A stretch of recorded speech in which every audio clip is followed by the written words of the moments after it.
आपके साथ सोनाली सिंह। आप देख रहे हैं न्यूज 18 बिहार झारखंड का खास बुलेटिन। खबर एक मिनट में देखिए बिहार झारखंड की तमाम बड़ी खबरें। बिहार में गांव की सरकार चुनने के लिए प्रक्रिया जारी है। शुक्रवार को तीसरे चरण का मतदान तय था। सुबह में पटना के बख्तियारपुर और पूर्वी चंपारण के तुरकोलिया सहित अन्य जगहों पर ईवीएम में खराबी आने की सूचना मिली। बिहार पंचायत चुनाव के तीसरे चरण के लिए वोटिंग सुबह शुरू हुई। इस चरण में 70,000 से ज्यादा प्रत्याशियों के भाग्य का फैसला होना है। मतदान को देखते हुए सुरक्षा के कड़े प्रबंध देखे जा रहे हैं। तीसरे चरण के लिए मतदान से पहले ही 3,000 से ज्यादा प्रत्याशियों को विजेता घोषित किया जा चुका है। इन उम्मीदवारों के खिलाफ किसी अन्य ने पर्चा दाखिल नहीं किया था। ऐसे में ये सभी निर्विरोध जीत गए। बिहार पंचायत के तीसरे चरण के लिए प्रदेश के 35 जिलों से 50 प्रखंडों के मतदाता अपने मताधिकार का प्रयोग कर गांव की सरकार चुनेंगे। तीसरे चरण में 81,616 प्रत्याशी चुनाव मैदान में हैं, जिनमें 38,555 पुरुष और 43,061 महिला प्रत्याशी हैं।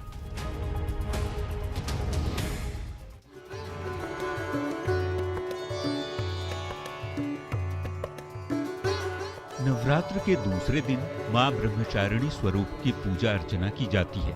मान्यता है कि मां ब्रह्मचारिणी की आराधना से तप, शक्ति, त्याग, सदाचार, संयम और वैराग्य में वृद्धि होती है और शत्रुओं को पराजित कर उन पर विजय प्रदान करती है। नवरात्र के दूसरे दिन विधि पूर्वक अनुष्ठान करने से मां ब्रह्मचारिणी सभी मनोकामनाओं को पूर्ण कर जीवन में आने वाली परेशानियों को दूर करती है। मां ब्रह्मचारिणी को तप का आचरण करने वाली देवी माना गया है। मां ब्रह्मचारिणी के दाहिने हाथ में तप की माला और बाएं हाथ में कमंडल है।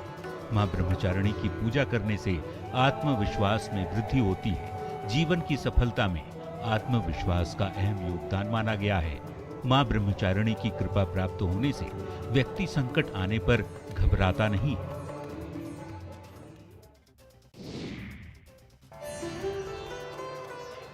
गोपालगंज के थावे मंदिर की महिमा अपरंपार है। कहते हैं भक्त रहीसु भगत के बुलावे पर मां कामाख्या से चलकर यहाँ पहुंची थी। थावे मंदिर को लेकर लोगों में आस्था इस कदर है कि भक्त मुराद मांगने और पूरी होने के बाद मंदिर जरूर आते हैं।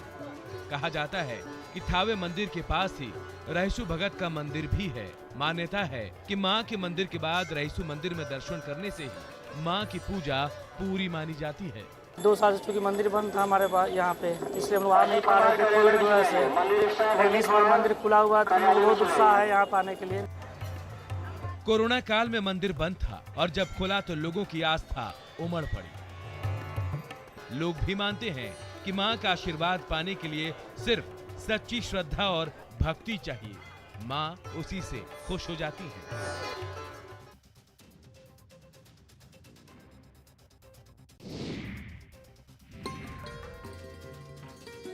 प्रकृति के साथ चेतना के उत्सव को नवरात्रि कहते हैं। नवरात्रि के 9 दिनों में पहले 3 दिन तमोगुण प्रकृति की आराधना करते हैं, दूसरे 3 दिन रजोगुण और आखिरी 3 दिन सतोगुण प्रकृति की आराधना का महत्व है। आखिरी दिन भक्त विजय उत्सव मनाते हैं। ये बात तो माँ दुर्गा के रूपों और पूजा की हुई। बात नारी शक्ति की हो रही हो तो बिहार पुलिस की नारी शक्ति ब्रिगेड दुष्टों से निपटने के लिए तैयार है। बिहार पुलिस की महिला कमांडो ट्रेनिंग के बाद अपना दमखम दिखाने को तैयार है। यह पहली बार किसी राज्य पुलिस में ऐसी महिला कमांडो की फौज तैयार हुई है, जिसे अर्धसैनिक बल की देखरेख में प्रशिक्षित किया गया है। यह ट्रेनिंग पूरा करने के बाद बिहार लौटी महिला कमांडो को छुट्टी पर भेजा गया था, जिससे वह वापस आ गई हैं। अब इन्हें स्पेशल ऑपरेशन और नक्सलियों के खिलाफ अभियान में लगाया जाएगा। मतलब साफ है कि इस दुर्गा पूजा में बिहार पुलिस की महिला जवानों की जाबाज टीम तैयार है।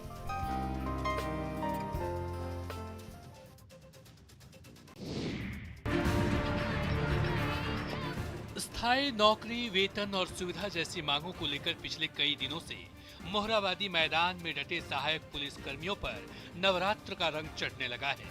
सरकार से नाउम्मीद हो चुके ये आंदोलनकारी अब मां दुर्गा की शरण में हैं। उन्हें उम्मीद है कि अब माता रानी ही उनका बेड़ा पार करेंगी। सरकार की नींद टूटेगी और उनकी मांगों पर जल्द से जल्द बड़ी कार्रवाई होगी। इसलिए सहायक पुलिस कर्मियों के आंदोलन स्थल पर मां के भक्ति गीत गूंजने लगे हैं। माँ से हम लोग यही मांग की जिस काम के लिए हम लोग आए हैं उस काम को सफल करने की हम लोग की शक्ति दे। नवरात्रि जैसे त्योहार पर अपने घर परिवार से दूर मोहराबादी मैदान में आंदोलन कर रहे ये सहायक पुलिसकर्मी मां अम्बे से दिन रात विनती कर रहे हैं ताकि उनकी मांगे पूरी हो और जब वो पुलिस की वर्दी पहनकर ड्यूटी पर निकले तो चोर उचक के कांप उठे। संजय सिन्हा, न्यूज़ 18, रांची।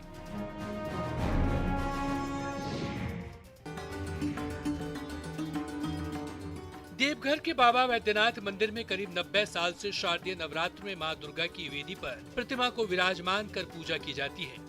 पूजा पूरी तरह से तांत्रिक विधि से होती है। इस मंदिर में पहले आम लोगों को पूजा करने का अधिकार नहीं होता था। महालया के अवसर पर मंदिर कार्यालय में बने हवन कुंड की सफाई कर पहले पूजा के दिन से ही हवन कुंड में सरदार पंडा तांत्रिक विधि से हवन करते थे। पूरे नवरात्र तक कनेल पुष्प से हवन कुंड में आहुति देकर हवन किया जाता है। ये महालया के दिन निकाला गया और कल से कलश स्थापन शुरू हो जाएगा और नवमी पर्यंत चलेगा। यहाँ हर दिन रात में माता को 56 भोग और आरती के बाद पूजा को विश्राम दिया जाएगा। वहीं सप्तमी के दिन से 3 देवी मंदिरों में अखंड दीप जलाकर माता का पट आम श्रद्धालुओं के लिए बंद कर दिया जाता है। यह परंपरा सदियों से चली आ रही है।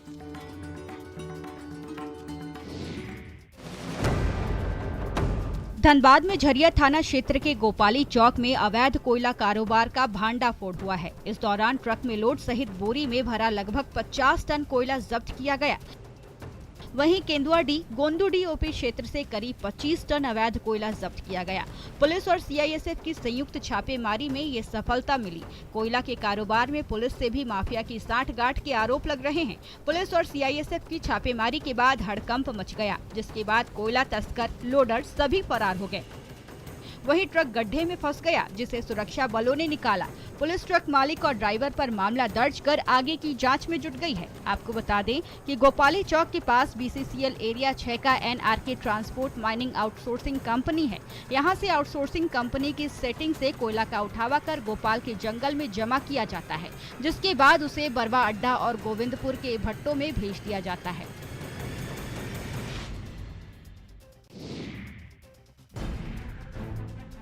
पूर्णिया में केला की खेती पर गंभीर संकट आ गया, जिससे किसान और कारोबारी परेशान हैं। पीलिया बीमारी से केला की खेती पूरी तरह तबाह हो चुकी। कृषि वैज्ञानिकों और खेती के जानकारों के पास इस बीमारी का कोई इलाज नहीं है। पनामा बिल्टी बीमारी और इससे निपटने के लिए किया गया रासायनिक उर्वरक और कीटनाशक दवाओं का अंधाधुंध प्रयोग ने यहाँ की मिट्टी को केले की फसल के लायक नहीं छोड़ा।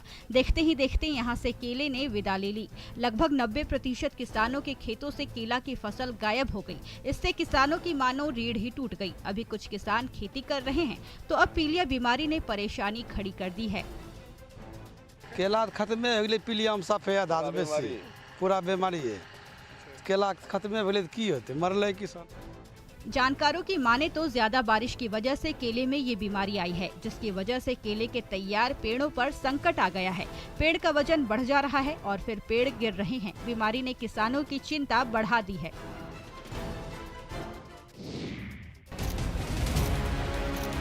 21 अक्टूबर को राष्ट्रपति रामनाथ कोविंद के संभावित तख्त श्री हरि मंदिर आगमन को लेकर पटना सिटी के तख्त श्री हरि मंदिर और उसके आसपास के इलाकों में गुरुवार की रात मॉक ड्रिल की गई। अधिकारियों और कमांडोज की मौजूदगी में घंटों ये मॉक ड्रिल चला। इस मॉक ड्रिल में आतंकियों को पकड़ने का पूर्वाभ्यास किया गया। जब मॉक ड्रिल चल रहा था तो पहले लोगों की समझ में कुछ नहीं आया और लोग सकते में आ गए, लेकिन जब पता चला कि ये मॉक ड्रिल है तो लोगों ने राहत की सांस ली। सुरक्षा के कारणों से अधिकारियों ने मॉक ड्रिल का वीडियो बनाने से मीडिया कर्मियों को मना कर दिया। राष्ट्रपति रामनाथ कोविंद के पटना दौरे को लेकर अतिरिक्त पुलिसकर्मियों की तैनाती की जाएगी। यह व्यवस्था पटना पुलिस के सुरक्षा इंतजाम के अलावा होगी। अतिरिक्त बल में लाठीधारी जवान शामिल होंगे। साथ ही क्विक रिस्पांस टीम में 100 जवान अफसर रहेंगे। बहरहाल सुरक्षा को लेकर पुलिस मुख्यालय के स्तर से मॉनिटरिंग की जा रही है।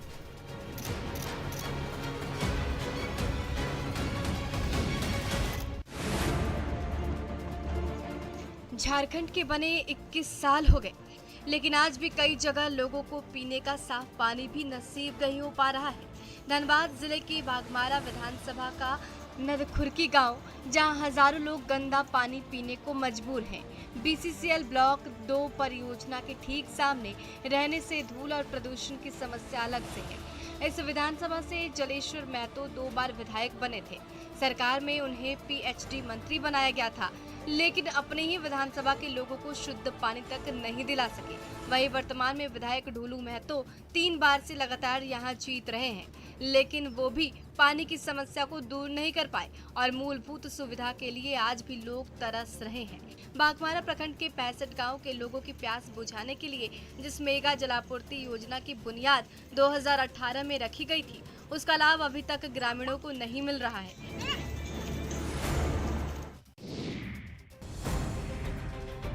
मधुबनी में झपटमारों का खौफ है। गुरुवार को जिला बाल संरक्षण इकाई के दफ्तर से झपटमारी की घटना को अंजाम दिया। अपराधियों की करतूत जिला बाल संरक्षण इकाई के दफ्तर में लगी सीसीटीवी कैमरे में कैद हो गई। तस्वीरों में आप देख सकते हैं कि किस तरह से झपटमार धीमे कदमों से गेट के अंदर प्रवेश करता है, फिर इधर उधर देखता है और मौका मिलते ही बड़ी तेजी से रुपयों से भरा झोला लेकर फरार हो जाता है। बताया जा रहा है कि लोक शिकायत विभाग का सुरक्षा गार्ड महेश प्रसाद एसबीआई से 1 लाख रुपया निकालकर बाल संरक्षण कार्यालय में एक लेटर रिसीव कराने आया था। पीड़ित गार्ड के मुताबिक वो कमरे के बाहर गेट पर ही रुपए वाला झोला रखकर अंदर पत्र देने गया और जब वापस बाहर लौटा तो उसका झोला गायब था। पीड़ित गार्ड ने नगर थाने में लिखित शिकायत दर्ज कराई है। फिलहाल सीसीटीवी फुटेज के आधार पर पुलिस बदमाशों की तलाश में जुटी है।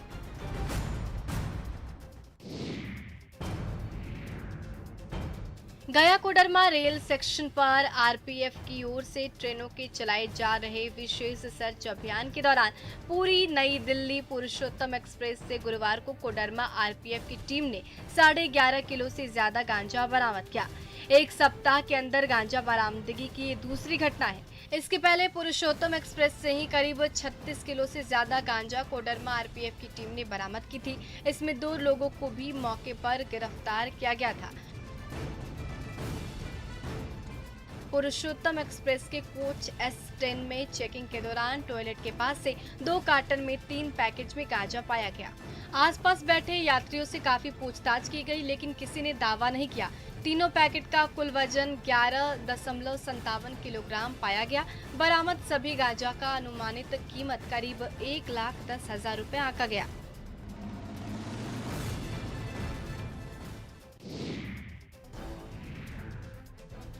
जम्मू में सुरक्षा बलों ने नक्सलियों की बड़ी साजिश को नाकाम कर दिया है। जिले के सिकंदरा थाना इलाके के कुंडघाट जंगल में सर्च अभियान के दौरान 30 किलो विस्फोटक जब्त किया गया है। कुंडघाट जंगल में नक्सली किसी बड़ी वारदात को अंजाम देने की तैयारी कर रहे थे।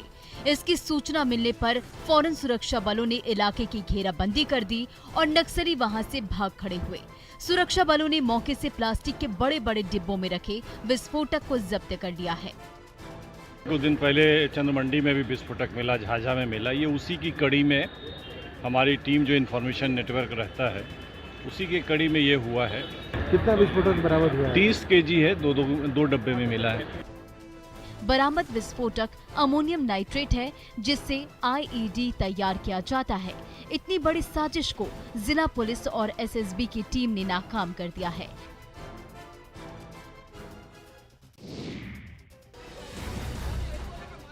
धनबाद में सेल के टासरा प्रोजेक्ट से चासनाला कोल वॉशरी में कोयला लिफ्टिंग के दौरान सुपरवाइजर को कांटा घर में बैठने से मना करना कांटा बाबू निर्मल कुमार सिंह को महंगा पड़ गया। सुपरवाइजर की सूचना पर लिफ्टिंग का काम कर रहे रितेश सिंह चौहान और उनके लगभग 20 गुर्गे कांटा घर पहुंचे और कांटा बाबू की पिटाई कर दी। मारपीट हुआ, आके बाहर से लोग आके हमको पीट के दिया। कौन से लोग थे? यही टासरा का। क्या नाम है उनका? मालूम है नाम उनका? रितेश सिंह। और क्या बोला वो? बोला कि जैसे कि तेज नहीं बैठा, गोली मार देंगे आना रोड पे। अच्छा। तो हम बोले चाहे गोली मार दीजिए, हम नहीं बैठाएंगे, कहीं बैठाएंगे। दबंगों ने उनकी बाइक को भी क्षतिग्रस्त कर दिया। इस घटना से सेल कर्मियों में आक्रोश है और दोषियों पर कार्रवाई नहीं होने तक काम बंद रखने का निर्णय किया है। यूनियन के प्रतिनिधियों का कहना है कि यहां भय के माहौल में काम करना पड़ रहा है।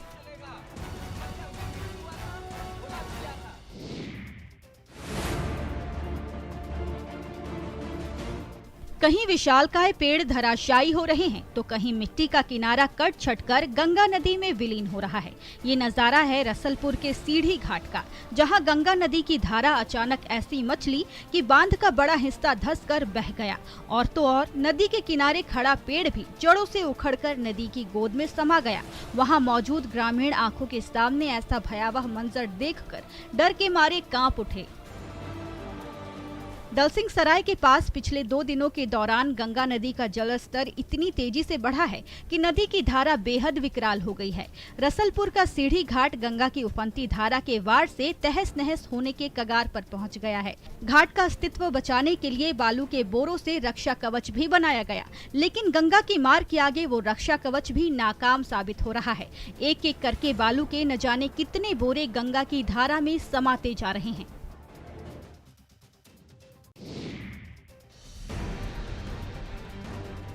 पलामू में हुसैनाबाद स्थित कस्तूरबा गांधी आवासीय विद्यालय में 6 सितंबर को बालकनी टूटने से 6 छात्राएं गंभीर रूप से घायल हो गई थी। अब स्कूल की वार्डन और सरकारी उदासीनता की वजह से छात्राओं के परिजन इलाज के लिए दर-दर भटक रहे हैं। अभिभावकों ने एसडीओ को लिखित आवेदन देकर इंसाफ की गुहार लगाई है। हादसे में घायल छात्राओं को प्राथमिक इलाज के बाद छोड़ दिया गया, जबकि एक घायल छात्रा की आंख की रोशनी चली गई, वहीं दूसरे के पैर का ऑपरेशन किया गया। इधर बाकी छात्राओं की भी हालत गंभीर है। हम लोग के गरीबी हालत में हम लोग कस्तूरबा में डाल दिए। लड़की ऊपर से कस्तूरबा में गाठी पर से बालकोनी में से गिर गया, अंदरूनी चोट है। न उन लोग के खान पान के सब खाता दे रहा है, न कुछ कर रहा है। वहीं इलाज नहीं होने से अभिभावक भी परेशानी में हैं और 48 घंटे के भीतर इलाज की सुविधा नहीं देने पर आंदोलन का अल्टीमेटम दिया है।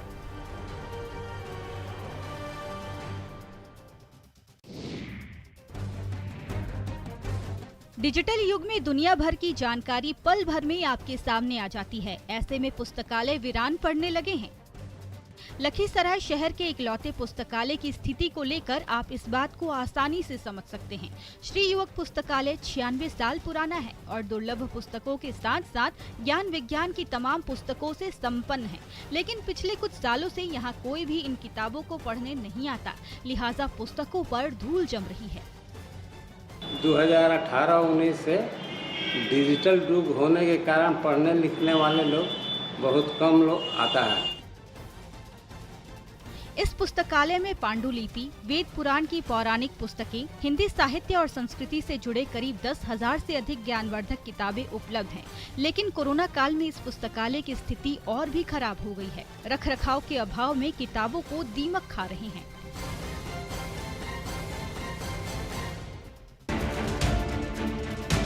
बारिश और बाढ़ ने इस बार लंबे समय तक लोगों को परेशान किया है।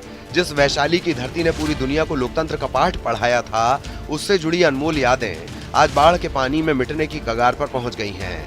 ऐसे में इन धरोहरों की हिफाजत नहीं हुई तो आने वाली पीढ़ियों को शायद पता भी नहीं चलेगा। इन बौद्ध मंदिरों में कभी बुद्धम शरणम गच्छामि के बोल गूंजते थे। महात्मा बुद्ध के अनुयायियों का तांता लगा रहता था, लेकिन आज हर तरफ सैलाब का साया है। क्या मंदिर और क्या संग्रहालय, म्यांमार का मंदिर जलमग्न हो गया है तो ऐतिहासिक धरोहरें बाढ़ के पानी में तैर रही हैं। हर तरफ गंडक नदी की धारा बह रही है। वैशाली के इस इलाके में बौद्ध मंदिरों का पूरा संसार बसा हुआ है। बिहार सरकार 320 करोड़ रुपए खर्च करके बुद्ध सम्यक दर्शन संग्रहालय बनवा रही है, लेकिन अचानक गंडक नदी सबको डुबाने पर तुली हुई है।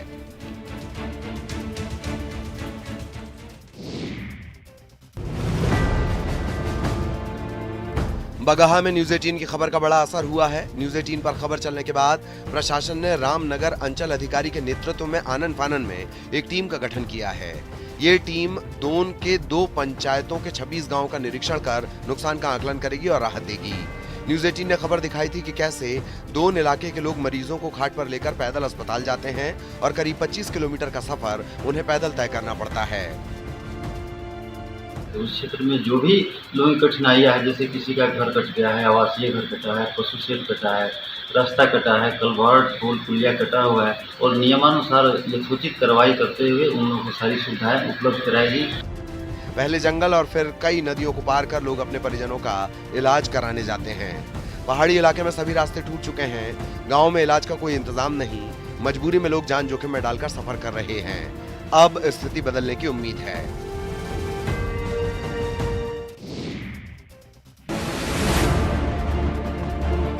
सिवान में पानी से परेशानी की कई कहानी है। जरा हालात को भी देख लीजिए, जिसकी वजह से इन जैसे कई लोग अपने अपने घरों में बंधक बन गए हैं। तस्वीरें सिवान की, जहां का पौष इलाका महादेवा इन दिनों बारिश के पानी से बेहाल है। पानी लगने से चचरी के सहारे लोगों की जिंदगी कट रही है।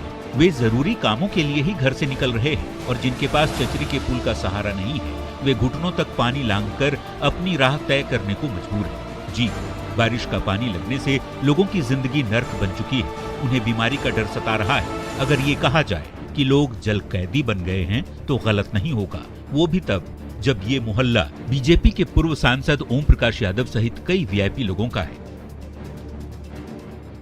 ये व्यथा कथा सिर्फ एक साल की नहीं, हर साल की है। हर साल बरसात इन लोगों के लिए मुसीबत लेकर आती है।